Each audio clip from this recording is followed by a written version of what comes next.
Kala itu kerajaan Banten belum menganut ajaran agama Islam. Terdapat seorang tokoh yang bernama Syekh Abdul Kahfi yang dikenal dengan nama Kiai Terumbu, merupakan ulama besar Banten pada abad 15 sebelum Sultan Maulana Hasanuddin menjadi sultan di kerajaan Banten. Beliau memiliki 5 orang anak.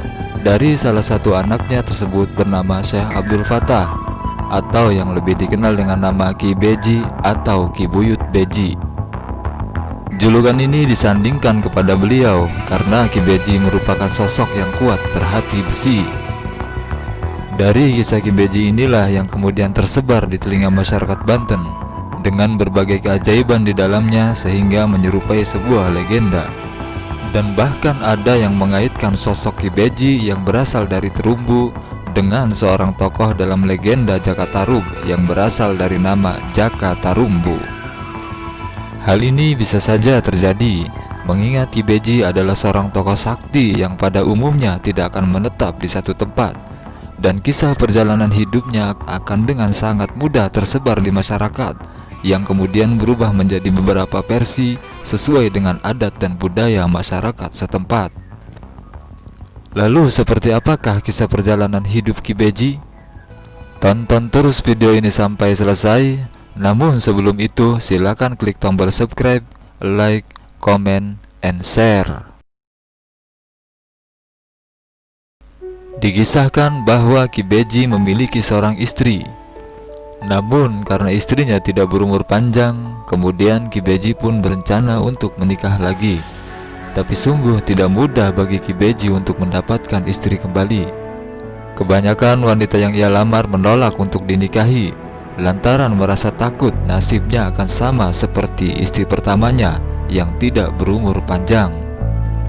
Akhirnya Ki Beji menghadap ayahnya, yaitu Kiai Terumbu, untuk mendapatkan jalan keluar dari permasalahan hidupnya. Kemudian Kiai Terumbu menyarankan agar ia mencari istri dari golongan jin. Sebuah syarat untuk mendapatkan istri dari golongan jin ini tidaklah mudah. Beliau harus membuat sumur pemandian di satu kampung yang terdapat hutan, dan syarat hutan tersebut harus belum pernah terjamah oleh manusia. Apabila sumur itu digunakan mandi oleh wanita dari golongan jin, maka ambillah salah satu pakaiannya. Begitulah pesan Kiai Terumbu kepada Ki Beji. Selang beberapa waktu, Ki Beji pun mulai mencari kampung yang dimaksud.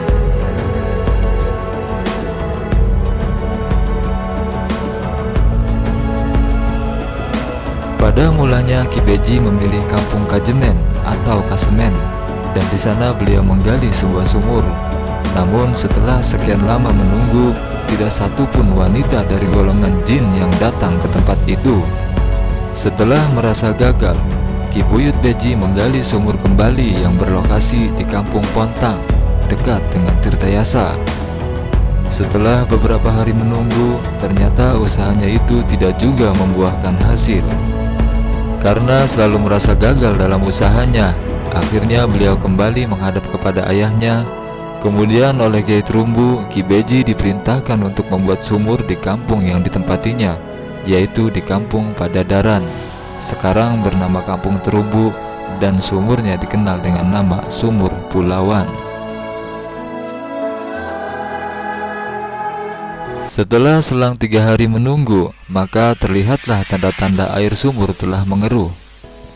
Dan itu menjadi tanda bahwa sumur tersebut telah dipergunakan oleh jin wanita untuk mandi. Di keesokan malam harinya, Ki Beji mengintai sumur tersebut dan ternyata dugaannya tidak salah. Di sumur itu terlihat ada 3 jin wanita sedang mandi. 2 diantaranya langsung mengambil pakaian lalu menghilang meninggalkan sumur tersebut, dan 1 diantaranya tidak bisa menemukan pakaiannya karena Ki Beji terlebih dulu mengambilnya dan menyembunyikannya di dalam lumbung padi. Ketika Ki Beji mendapati jin wanita itu sedang mencari-cari pakaiannya, kemudian Ki Beji memberikan pakaian manusia syahdan kepada jin wanita tersebut. Lalu diajaklah jin wanita itu untuk menghadap kepada Kiai Terumbu. Dan oleh Kiai Terumbu, Ki Beji pun langsung dinikahkan dengan jin wanita itu.